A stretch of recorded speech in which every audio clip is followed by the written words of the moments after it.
Today, we're going to talk about traditions, why we have them, why they're important, and why they are paramount if you are divorced.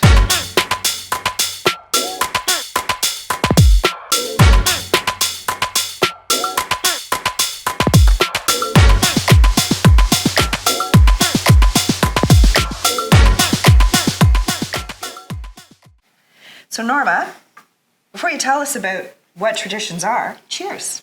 Cheers. So what are traditions? Do we drink?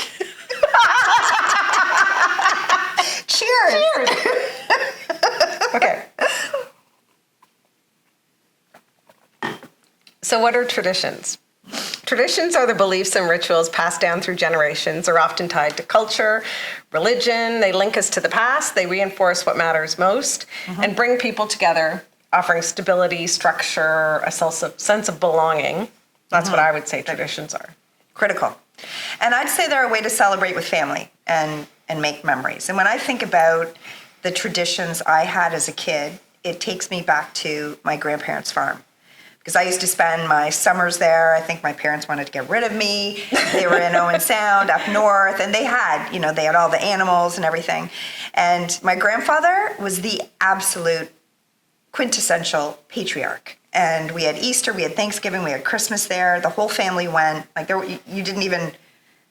wasn't an option not to go. You went, and you wanted to, for sure. Like we probably had 15 to 20 people there, maybe 20 is too much, I don't know. Like there were 5 kids and they had their spouses and they had their kids. And now when I go, because my mom is still living in this farmhouse, my grandmother passed away just this past November at 104.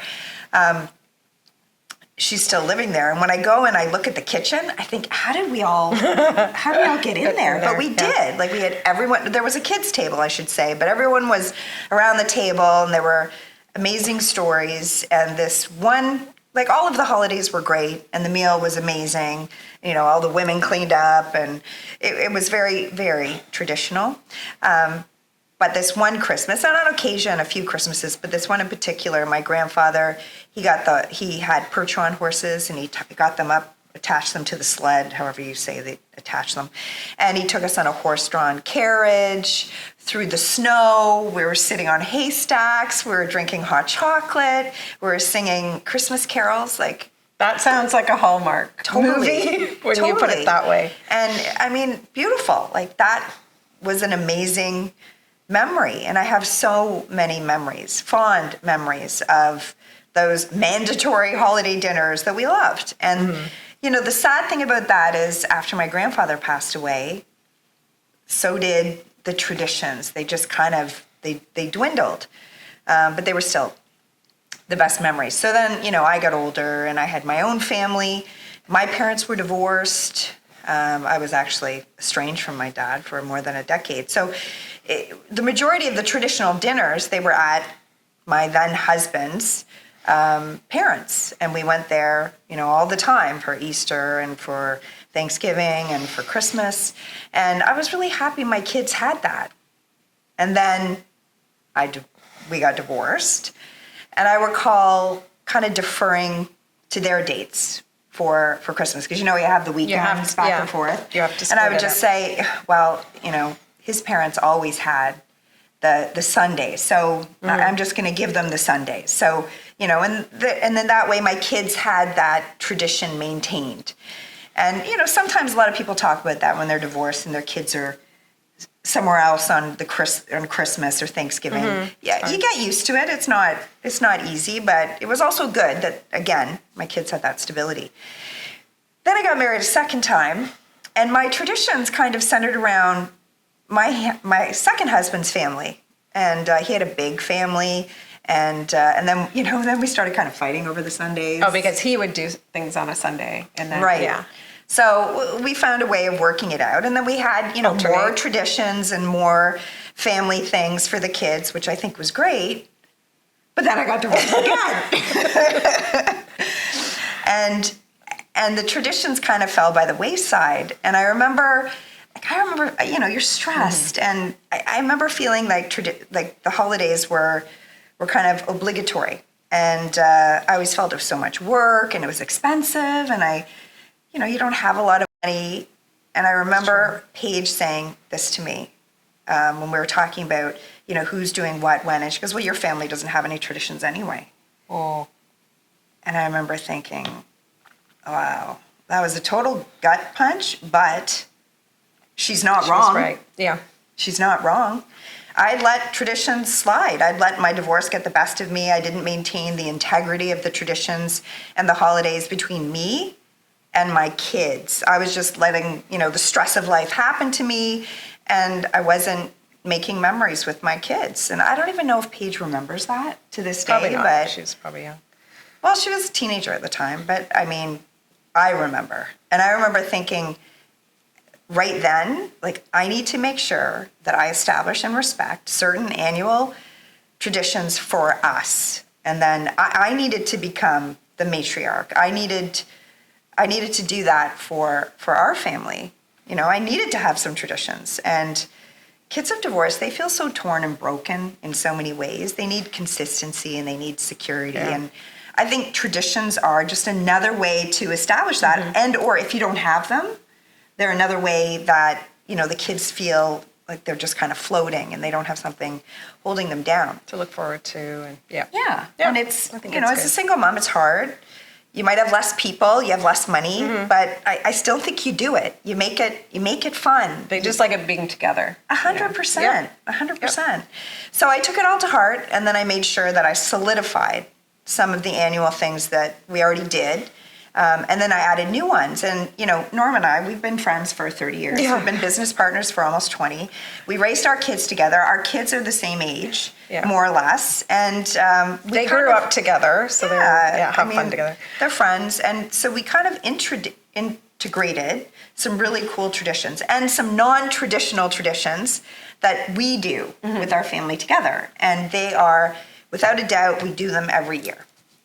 So, Norma, why don't you start by talking about our traditions that we have as a family? So one, I think we've talked about in another episode, I should probably link it to this one as well, that we do go to the cottage as a family. We take an entire week off, and Michelle and her family come up for the same week. They rent the cottage right beside us. It's amazing. And we have been doing that for, I was looking back, I think it's over 20 years, but it must have been because Rachel and James were only 4 at the time, because they're the same age, so it's easy to judge, how tall they are. And we would go up there. June would be up there, so we would have fun doing that. And then I think it's been about 10 years since I started renting the cottage next door. Yeah. And we normally do it in July. It's always usually around Paige's birthday, around July 18th. Remember that one year? Michael went out and bought all of those fireworks. And we did off the dock. It was crazy. He spent so much money on these fireworks. He went on one dock, and then we went safely to another dock. And he loves fireworks. And so it was all for Paige's birthday. Yeah. And it was a big deal. Amazing. It was a big deal. But you know what else is the big deal? The cottage. And we did talk about this a bit at our cottage podcast too. But Michael, the chef, the patriarch of the cottage traditions, but we make these amazing meals. Now your kids are really integral in all of this now too. Yeah, but so typically every night would be a certain theme night, like maybe it's Spanish, French, whatever. And the food is amazing. The kids have really stepped up to being the sous chefs, and sometimes at this age now they're taking over, and Michael can just kind of direct and hang back. But food's a big deal. Up at the cottage. We eat like kings. It's not, typical cottage kind of. He has been known to even drive back to Toronto to go and get sushi grade tuna, and bring it back. So that's great. Beyond him. It's amazing. Yeah, so cottage time is fun. Mm-hmm. And the other big one that we have is TomatoFest, where we just had it. We just finished having it, where we do the annual Italian tomato sauce. And this started with our family. It's been going on probably more than 20 years. We started when my sister was doing it out in Streetsville. We'd started there, and we joined her family. But then when we moved into Etobicoke, Michael wanted to continue doing that tradition, so we did it on our own. And then we thought we would extend it to other families. Michael's cousin Joey and Ellie and their kids would join us, and Joey's a big help with that. And we've been a part of it for about 15 years. And Michelle would join. And then there's always different kind of random families that join at certain times. We found that keeping it down to maybe 5 or less families is probably the best because it was getting out of hand, having way too many people. But it is And a this fun past time. one, how many bushels of tomatoes did we I have? think it was around 23 bushels that we finally had, and every family would take home, let's say it's 5 cases, about 61-liter jars of sauce that lasts them for the year. We don't need as much. I think we've had more in the past, like maybe 72, but now that, the kids have their own places or we're not eating pasta as much anymore, then we don't actually need as many as we do, but we still enjoy doing it all together. It's more the fun of doing it. It's so much fun. And then, yes, you get the sauce, and that's not why you do it. Yeah. But let's talk about the sauce. Like, this is liquid gold. And when we give it to people as a gift, right? Like, people love that because you can't buy this in the store. And if they don't, I always want to take it back from them or put them on a list saying, don't give them sauce ever again. You have to be sauce-worthy. The no sauce list. You have to be. And again, Michael is the chef of that whole event. It's a process. Yeah. It takes all day. Like, we start in the morning, and then by, 6 o'clock or whatever, we're having this huge feast. It's an amazing experience. I love it. I love it. No, it's fun.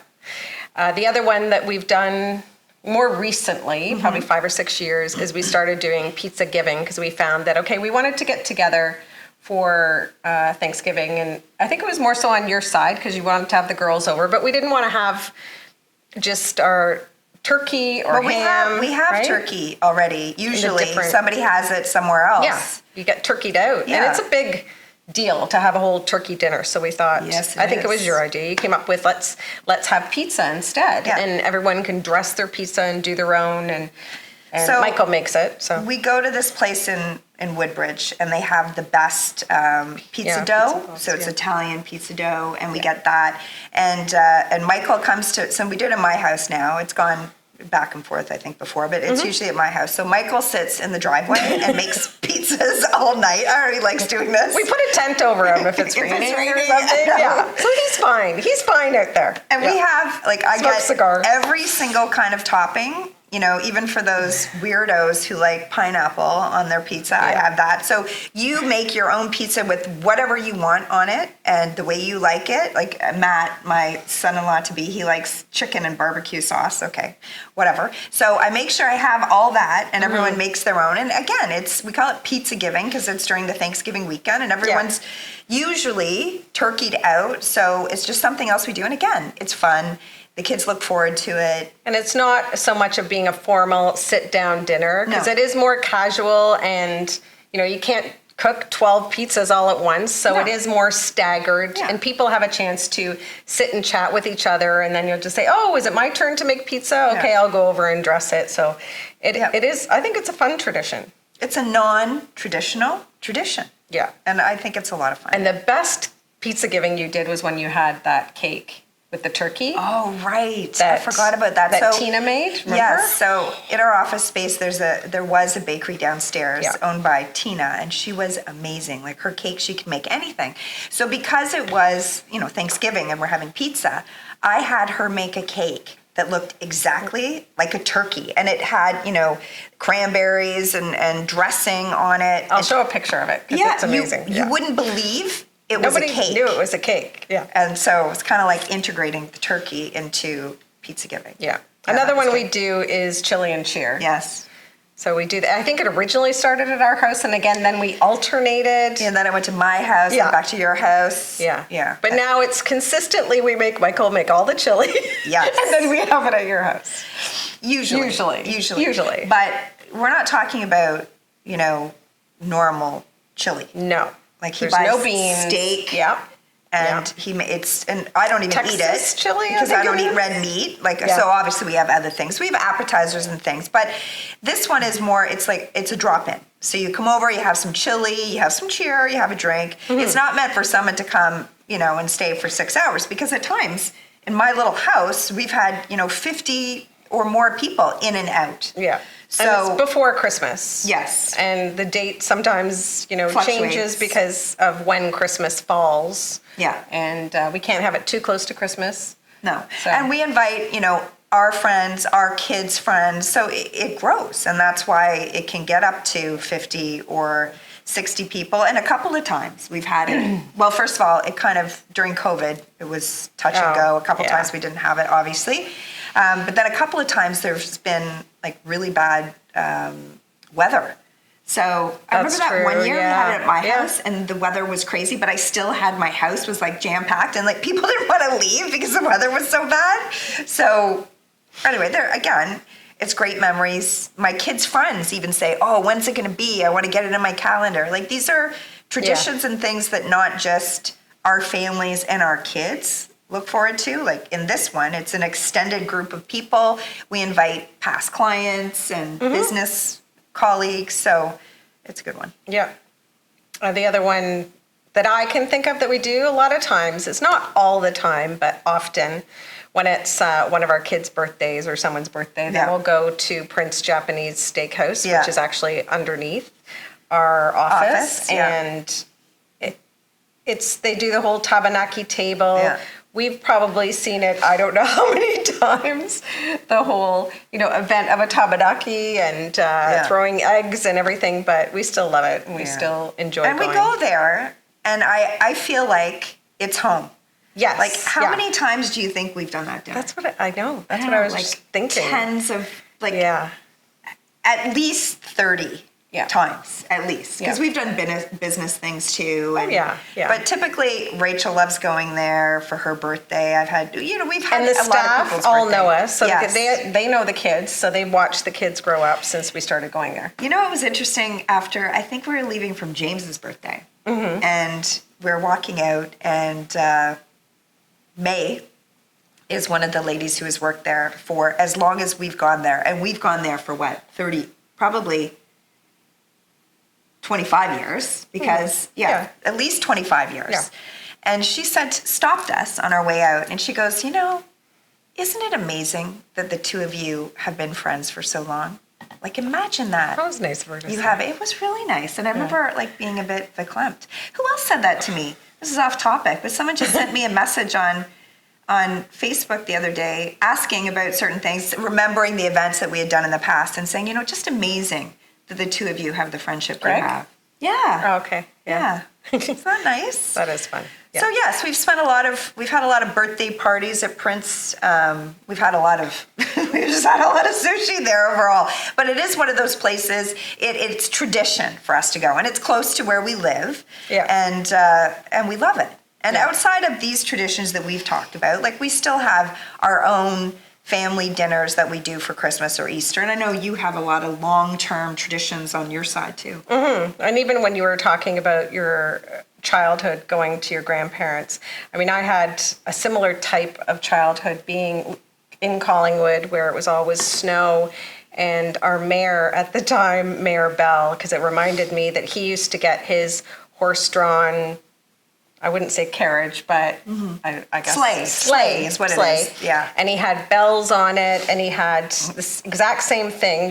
He had tons of kids, and we would go up and down the main street of Collingwood singing Christmas carols. I used to go out with my church group singing Christmas carols, just going down the street. And when I tell the kids this, they said the same thing. It sounds like you grew up in a movie or something. Mine was better though. Well, of course. Well, that was my grandpa. Not your singing. No, my singing is bad. Really bad. So it is true that, and I found as well that when I moved to Toronto and got married and was here, and my parents were in Collingwood, that I did lose out on some of those traditions that we used to have at a small town. So I have to say that, again, my mother-in-law, June, she always comes up in our conversation, but she likes to get the family together, and her mother used to like to get the family together. Every New Year's Day, she would do it. And this was back even when Michael was a baby, they used to go there. This is a way that she would take out her family and her grandchildren every New Year's Day to the Royal York for dinner. Fancy. They would have dinner there. Yeah, and they said it was the way to start the year and have the best dinner ever. That's the way that it was thought of. And the same thing, you had to go. It was like you were expected to go. And you want to. So it went on for over 50 years until she passed away in her late 90s. And we tried to keep it up. It was just hard. And again, I hate bringing up COVID, but it was hard because restaurants would close and we didn't have anywhere to go. And it was just last year that we tried, I think we were trying to get into the Royal York for Easter, and it was booked up. And instead, For New Year's? No, for for Easter, Easter, actually. okay. And when we went to look where we could go, because it was booked there, because June was thinking of starting a different tradition as well for Easter. And we went to the Omni King Edward and for their brunch that they had, Easter brunch, and it was amazing. And I think we'll continue to do that because we really enjoyed it. It's hard to get everyone together January 1st because people are going out on New Year's Eve. The kids are going out, Right. or maybe they're not around. Some people take trips, and it was just hard to gather everyone together for that time. But we found that Easter dinner or Easter brunch was a good way to do that. And then I was trying to think of what things we do with my family as well, the Kelly family. And the one thing we do is it's hard for all of us to get together as a family because we all have extended families now. And we found that getting everyone gathered was hard. But this time we came up with something that's called Secret Santa, which is not, I mean, other people have. People go A lot of people have Secret Santa. I should come up with a fun name. I think that is so. a kind of boring name. Anyway, it's not just that we go out and buy gifts. We actually make our gifts. So Amazing gifts. and we I draw have to names. say. We draw names around this time of year, actually, in October. And we draw names, and usually about 4 out of all the people always forget whose name they've drawn, and it's a big hassle. But we make all of our gifts. And we have to make everything for under $50. And usually we start thinking about it now on what we're going to make. And what are just give me an example, because you've told me over the years, and I can't believe what some people have made. But I remember Madeline, your niece, made something crazy once. She's an artist. And when I say crazy, good crazy. Yeah. I mean, we're a creative family, so there are the typical paintings or portraits or different things where normal families wouldn't make, but we would make those. I think Madeline's made ceramics, like sets of ceramic, or a teapot that's all hand painted. She made a chess set once, I believe. It was either she made it or was it Ben? I can't remember who made it, but it was every single piece was handmade. And then Michael makes great gifts because, of course, he'll make like an orchid tray, or I think for Bianca, he made a beautiful wreath for her door that was gorgeous. And not atypical, beautiful, creative items. Yeah. Like art. They're making art, actually. Yeah. And it's just kind of fun, and it's tailored for that person. And it makes for a really fun night, just sitting around and opening it. Everyone gets to open their gift, and they're all amazed at what everyone has. And then I know it got to be hard for my dad and Elma because they were older trying to make something. But Elma was creative in the one. I think she gave Kirk a gift, and it was because she had to spend, max was $50, so she got 50 loonies and glued them all onto a page, or maybe she used tape. And she put the numbers 50 in the loonies. So that was kind of fun. I mean, she was being creative, right? Instead of just handing you a $50 bill. So there are some allowances where if you can't make something, you can buy something. I don't really like. I would be buying. I don't like that exception. For sure. I get it. Yeah, some people do that. And I would give sauce. Yeah, you could do that. I had a part in the sauce. But it is, the date fluctuates, and it's usually after Christmas when everything kind of dies down. To get everyone together. Yeah, and usually we're still scrambling. I think I just remembered one that Michaela just did last year, and she did a whole calendar for my dad, and every month she had painted a picture for every single, and then she handmade the calendar, like drew out the whole thing. Wow. And then bound it all together. So that was. This is Michaela, who's in what? Nice. At Western? Yes. What is she in? Medical science. She's in medical science, but she's so creative. She's so creative. It's crazy. Yeah. Yeah. She also has nail art. We have to somehow tag nail art so you can see. Yeah, we'll tag her nail art. Nail account. She's an artist. Well, and you're an artist. Yeah. So it comes from that. Yeah, it's a creative family for sure. And then we do try to get together. As I said, it's hard getting together with all the different families as they're getting bigger now. Well, that's why after Christmas, it makes sense, right? Yeah. And I found it's with my kids, because there's just 4 of us in the family, our immediate family. If I said we're just going to have, we're just having Christmas dinner, it's at our house. And of course, they're going to, like, who else is coming? Yeah. Is it just us? And then they just get in a big slump because they want more people and they want to see their cousins and they just enjoy it being more people being around.